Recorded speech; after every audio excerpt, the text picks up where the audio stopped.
Hi there, this is Jessie Engel, and this is my PowerPoint to try to represent what I kind of wrote in my paper. What is culture really? I mean, many aspects are included in what culture is. Culture is defined as an integrated pattern of human knowledge, belief, and behavior that depends upon the capacity for learning and transmitting knowledge to succeeding generations. And I think the last part of that sentence has a real impact on how I view culture, is because any culture that you are a part of, it's really the succeeding generations that have instilled what it is that you believe and how you act and what you want to do from here. Um, Examples of what culture is different. Like marriage is a different. Every culture has a different type of wedding and how you need to go about your marriage.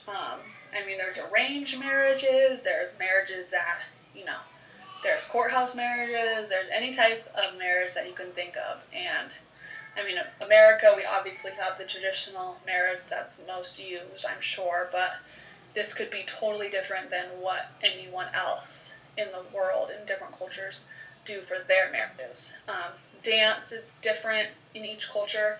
I have an example of Jimmy Fallon and Will Smith doing the evolution of hip hop, which is big in America right now. It's really evolved and become very popular. But it also has to do with comedy, which I thought was interesting to think about. That comedy is really big in America also, and I don't know if other cultures take it to the level that we do, of how we enjoy it and it's entertainment and we like comedy. All the late night shows, all the movies, everything in between. So there's also Irish dancing and Bollywood.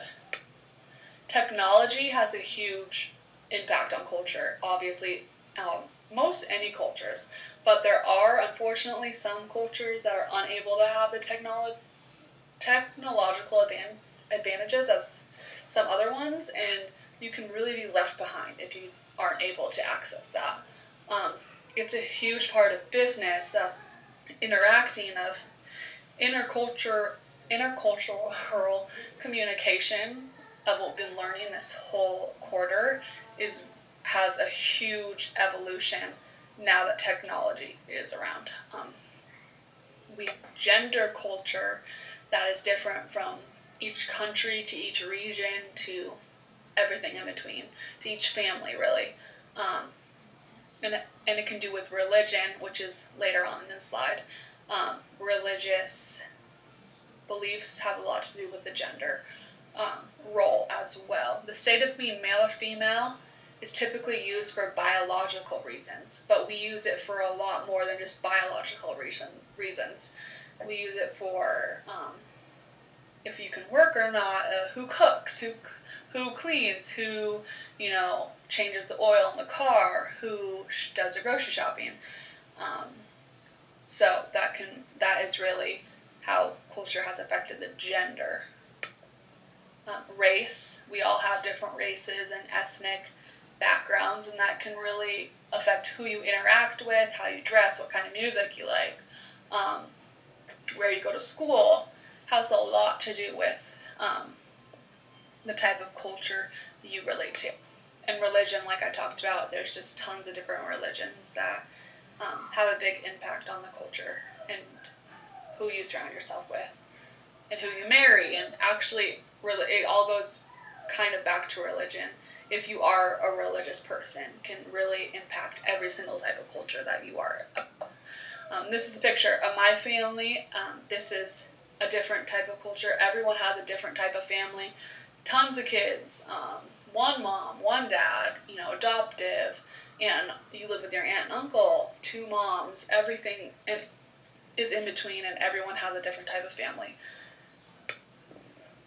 Is identity the same as culture?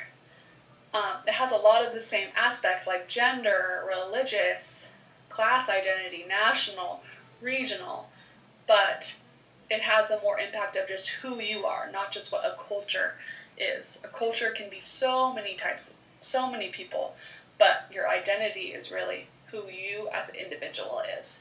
We do not all seek to look and act according to a single ideal. At the same time, we do seek to communicate our gendered identities as part of who we are.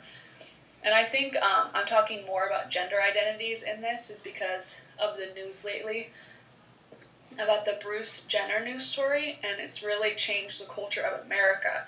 It hasn't been talked about, it hasn't been thought about. It's, it was kind of a taboo thing until this came out, and it's really getting people talking, and people are really realizing that people do have gender identities, we have sexual identities, we have every different type of identity, and everyone is not the same. And like right now, it's the gender identity in America. But back in the 1920s, 30s, 40s, even today in 2015, the racial identity was a big part of fighting for rights of people of all different types of color.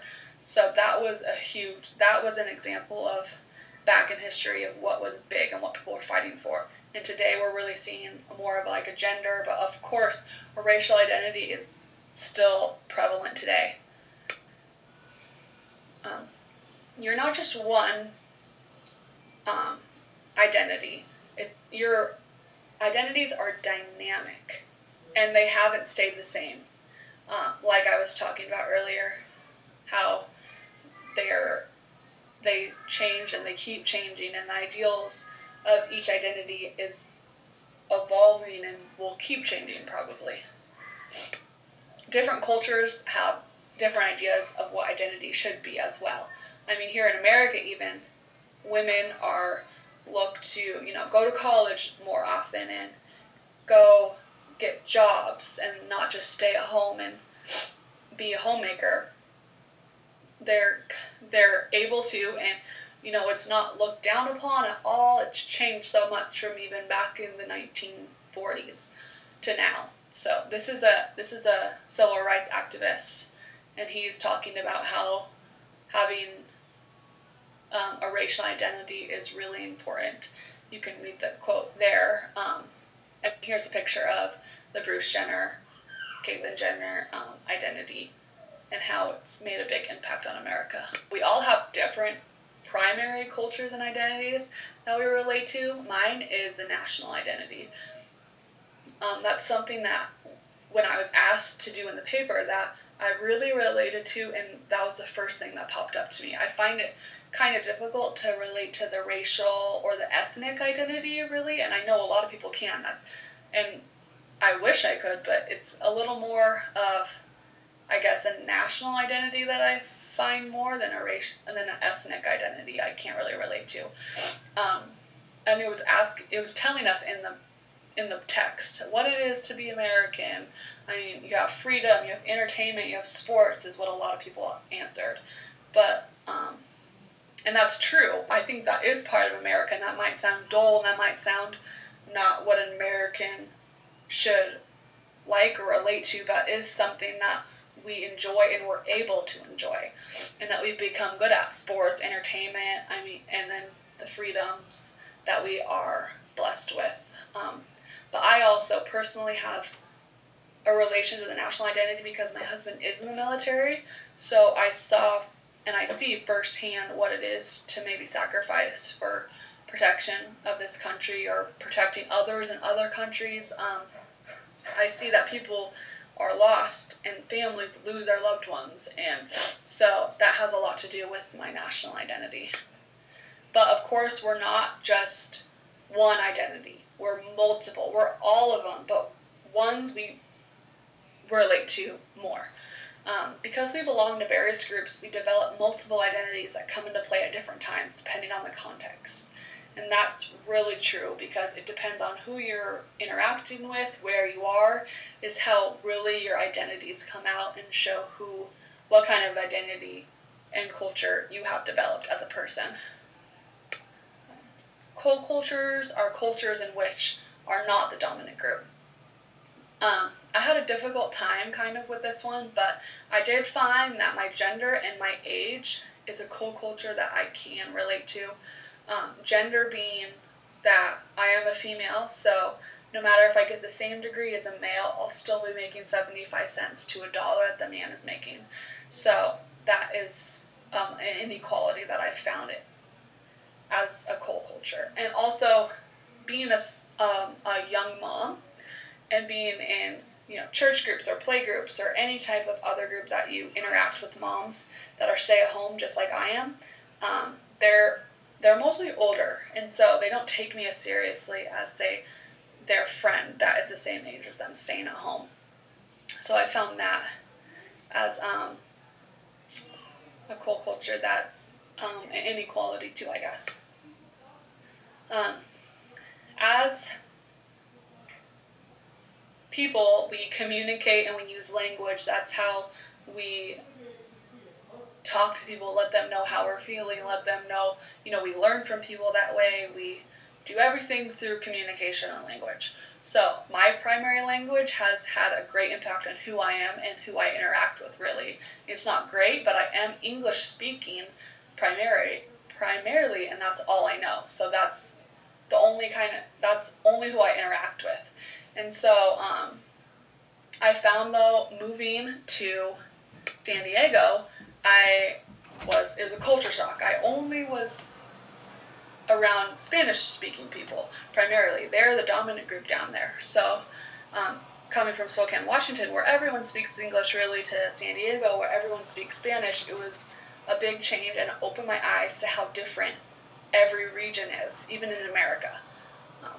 We use verbal and nonverbal communication. It is symbolic, both communicate meaning and both create pattern, which we all have different ways of verbally communicating. If it's standoffish, or if it's, out there, you just go for it, or even, and non-verbally communicating. It goes hand in hand. You can be talking to your best friend and they know exactly what you're saying without even saying it. And non-verbal communication of touching and personal space is all different in each culture. My resource was our textbook, and I hope this presentation was okay to listen to. Thanks.